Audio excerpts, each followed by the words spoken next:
Welcome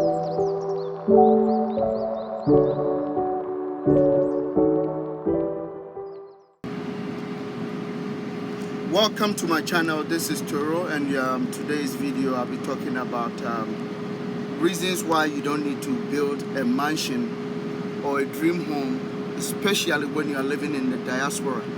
And it's very simple. My points are going to be brief and very simple. What you need to know is that it is better to build a dream income than to build a dream home. And why do I mean by this?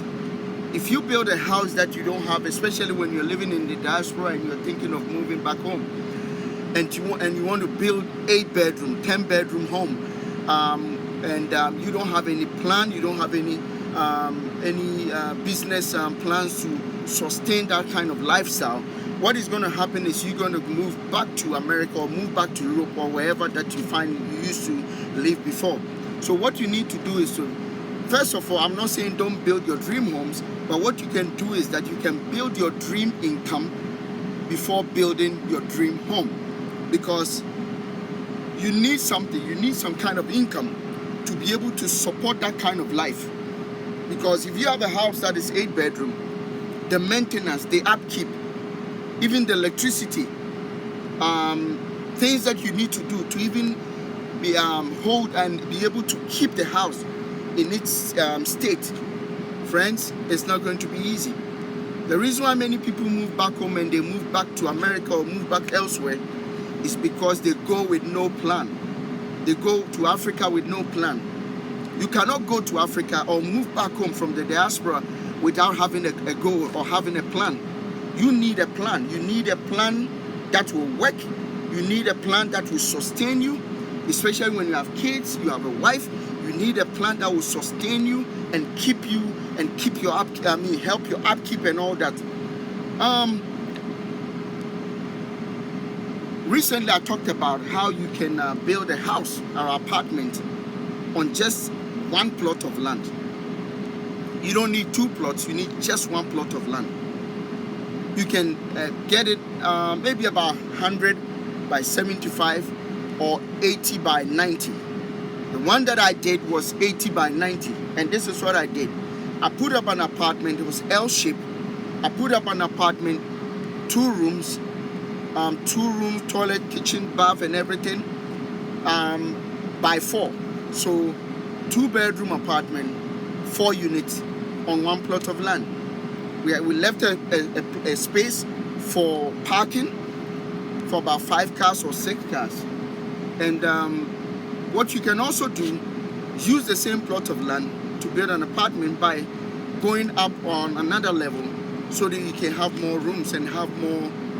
But I prefer that if you have a 80 by 90, I prefer if you want to do a story building, 2-story, what you have to do is to make sure that the ground plan will be about maybe 3 units so that you can have like 2 units on top so that you don't crowd the place. But if you have like a 1.5 plot, then you can do like 6 so that you can have space for parking. Sometimes you don't have to be greedy. Leave space and so that people can operate and be comfortable with that. So I just want to talk to you. Better to build a dream home. If you have to build a dream home, you can wait. Dream homes can wait. You can build your dream home, but first what you need to do is to build your dream income. And the profit that you make, and what do I mean by that? You can also build apartments, rent them out, make some money, and build your dream home. So that is my advice, and I've been thinking about this. You don't need an 8-bedroom house, you don't need a mansion. There are a lot of buildings in Africa, a lot of buildings in Ghana, a lot of buildings in so many places in Africa. The people who are living in the diaspora have built, but they are not living in those houses. They are not living in those houses. And people are living there. I'm not saying don't give people a place to live, but also you have to think about your life first. You have to think about yourself and your family first. Think about yourself first, because it is important that you think about yourself and your family first. That is how it's supposed to be. So you build your because let me tell you, after building those houses, the people living in those houses, when there's something wrong, they call you to fix it. You are also here paying bills. You are also here taking care of your family. How are you going to pay bills here and pay bills in Africa and take care of people in Africa? No. What you have to do is to think about yourself. Instead of building those houses, 10 bedrooms, for people to be walking around and say, oh, it's nice and all that, why don't you channel it, break it down, make it an apartment, Airbnb, short stays and whatever, and make some money. And then you shift it when you are moving back home finally, and you are sure of moving back home, then you build your dream home. Many people build houses, but they don't move in. They build big mansions, they don't even go and live in it. Some people die in the diaspora. Some people also, the moment they move back home, they die. They don't enjoy their life. They don't enjoy their labor. So that's why I tell people, there's nothing wrong with having if you have an income that can support that, so be it. But if you are struggling like me, trying to make ends meet, trying to get a job here and there, doing this, going up and down, trying to make money, then I can tell you what you need to do is to invest that little money that you have.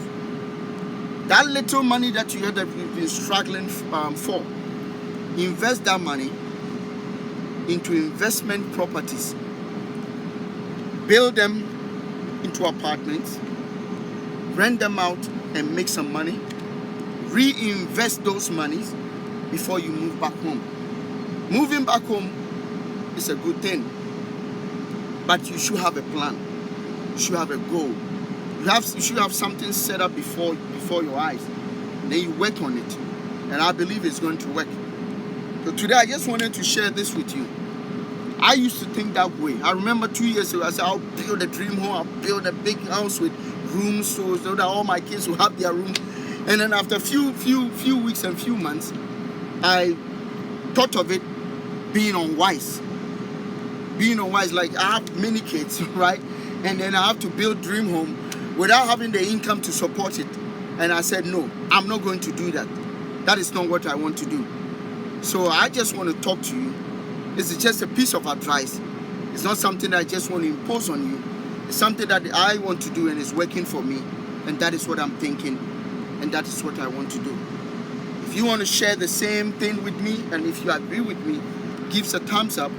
Subscribe to my channel, Life with Toro, and I'll be bringing you more. Thank you for subscribing. And until we meet again next time, peace.